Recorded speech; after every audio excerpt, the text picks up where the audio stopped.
Okay, so this is a Chinese copper coin. We call them cash. And you may have seen them because if you go into a Chinese restaurant or somewhere, you'll see coins in this shape with the round coin with a square hole in the middle. And they're often used as a symbol of prosperity because they were the kind of money used in traditional China. Traditional China had two types of money, copper coins like this. So the copper was made into coins. And then they had silver specie, just lumps of silver. And all your everyday purchases would be made in tiny little copper coins like this. But it wasn't like in England where we have, or most of the world nowadays, where we have lots of different coins of different values. All the coins were the same value. And that's why it's got a square hole in the middle, because they were all strung together on strings. And they went in strings of 100 copper coins. And obviously they were quite bulky to carry around, and it was also quite complicated because the exchange rate with silver was flexible.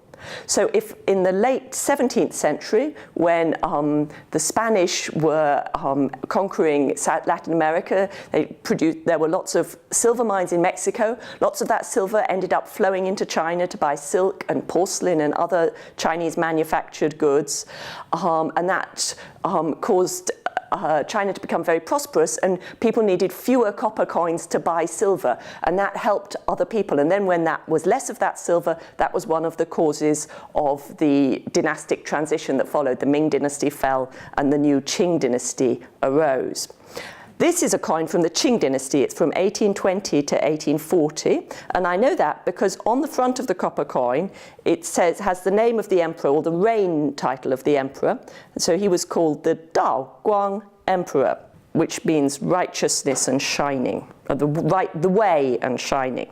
But that's basically the name of his reign period. And then the other two characters say Tongbao, which means a coin that circulates through the whole country. But the interesting thing about the Qing dynasty, and this is a Qing dynasty coin, and they ruled China up until 1911, is that they weren't actually Chinese. If we turn the coin over, we will see that it has writing, and to be honest, I can't read Manchu, so I don't know if I've got it the right way up.